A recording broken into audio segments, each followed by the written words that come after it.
المرسلين وعلى آله وصحابه أجمعين. سبحانك لا علم لنا إلا ما علمتنا إنك أنت العليم الحكيم. سبحانك لا فهم لنا إلا ما فهمتنا إنك أنت الجواد الكريم. وقل رب زدني علما. قال الإمام النووي رحمه الله تبارك وتعالى ونفعنا بعلومه في الدارين. قال وعن أبي هريرة رضي الله عنه قال رسول الله صلى الله عليه وسلم المسلم أخو المسلم لا يخونه ولا يكذبه ولا يخذله. كل المسلم على المسلم حرام عرضه وماله ودمه. التقوى ها هنا بحسب امرئ من الشر أن يحقر أخاه المسلم. رواه الترمذي وقال حديث حسن. So continuing with the chapter of the sanctity of Muslims, showing them kindness and mercy, fulfilling their rights, etc. So in this riwayat of Abu Hurairah radiallahu anhu, he says that Rasulullah sallallahu alaihi wasallam said that the Muslim is the brother of the Muslim, similar to the riwayat that we mentioned yesterday. And it expounds further on that basic principle. So as such, لا يخونه ولا يكذبه ولا يخذله. لا يخونه. He doesn't commit khiyana with his brother Muslim, which is basically treachery, betrayal of trust, cheat, act disloyally. All that comes under the heading of khiyana. So he doesn't observe, he doesn't practice or engage in any sorts of khiyana, disloyalty, cheating, treachery of any type towards his brother Muslim. And he doesn't lie to him, obviously. And he doesn't, la yakhudulu. Khudlan is leaving the assistance to someone who needs your assistance, requires your assistance, and you're capable of doing so.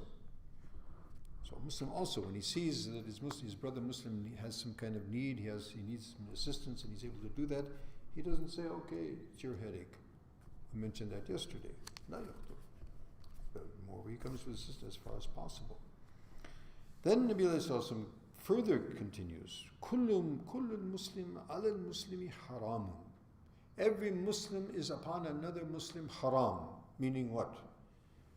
In all of these aspects. Number one, in his honor.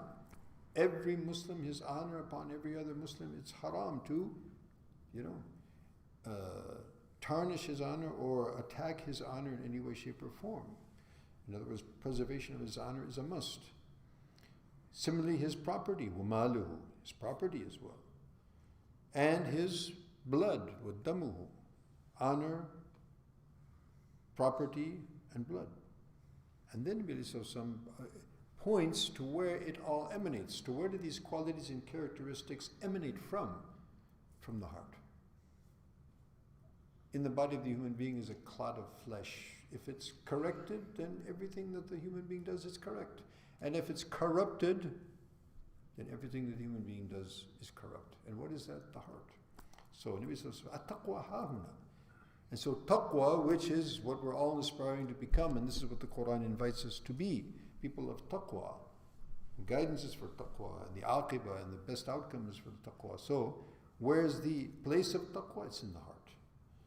It's the correctness of the heart, which taqwa comes with, as we mentioned, taqwa is the obedience of Allah and abstaining from His prohibitions. And where does that come from? When the heart is full of the love of Allah subhanahu wa ta'ala, the fear of Allah subhanahu wa ta'ala, the cognizance of Allah subhanahu wa ta'ala, the recollection of the accountability and the shortness of this life and death and what takes place after death, and the reckoning, paradise, Jahannam. So all of those, sensitivities in the heart produces taqwa, inshallah. He says, where is that? That's in the heart.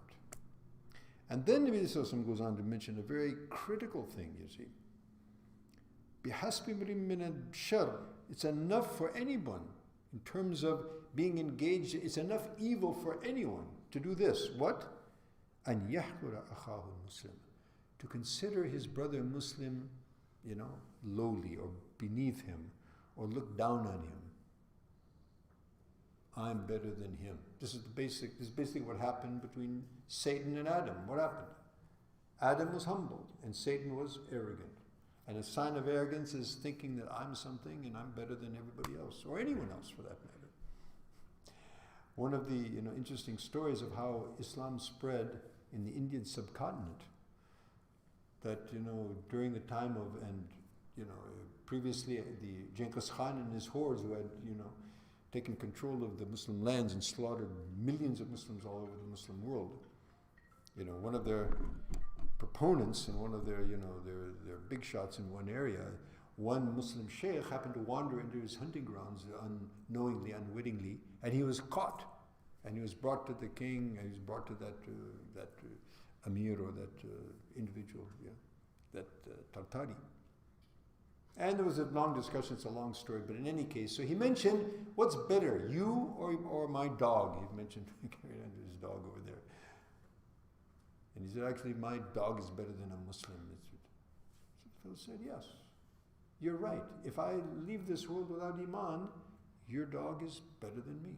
And if I leave this world with Iman, then I'm better than your dog.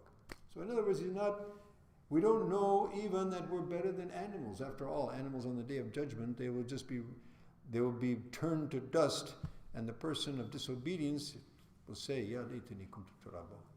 Oh, that I could also just be turned to dust, and I wouldn't have to face the consequence of my actions. So one of those things, those critical things, and this comes from arrogance. And one of the signs of arrogance is to think that I am better than anyone. We don't know. Who knows who's better? Allah knows.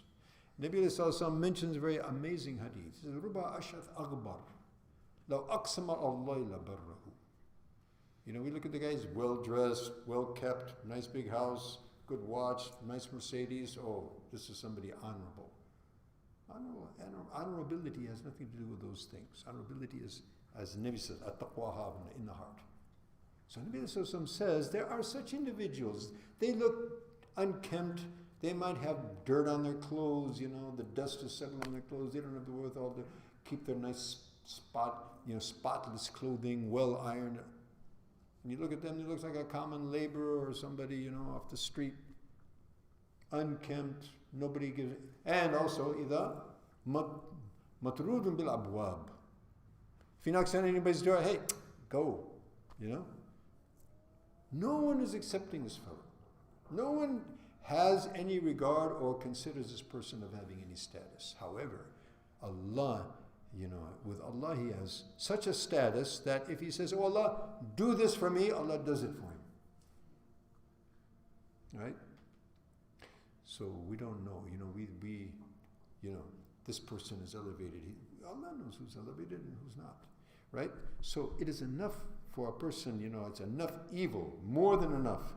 In other words, it's an extremely evil thing to have, disdain, look down and scorn on your Muslim brother, right? And for that matter, to look down on any creation of Allah subhanahu wa ta'ala, because we don't know the end, the final, concert, or the final, what will be the end chapter. We see people who are, totally on awful guidance. However, who knows? Maybe at the end of their life, they'll get guidance, they'll become the wali of Allah. And may Allah save us at the end of our lives, as is mentioned in hadith, somebody between him and the paradise is just one hand's breadth. And the whole life it looks like he's a person of Jannah. But at the very end of his life, he, falls apart and ends up into fire of Jahannam. And similarly, a person looks like he's totally a person of the hellfire. At the very last moment he does, by the tawfiq of Allah, he, comes right and he ends up there. So we don't know, we don't know. And so therefore, we hold in regard, and going back to the very purpose of this chapter, to keep the sanctity of every Muslim. Person is a Muslim, he's sanctified in the eyes of Allah subhanahu wa ta'ala. We should hold him as such. May Allah subhanahu wa ta'ala give me and all of us tawfiq to act accordingly. Ameen thumma ameen wa akhira da'wana. Alhamdulillahi rabbil alamin.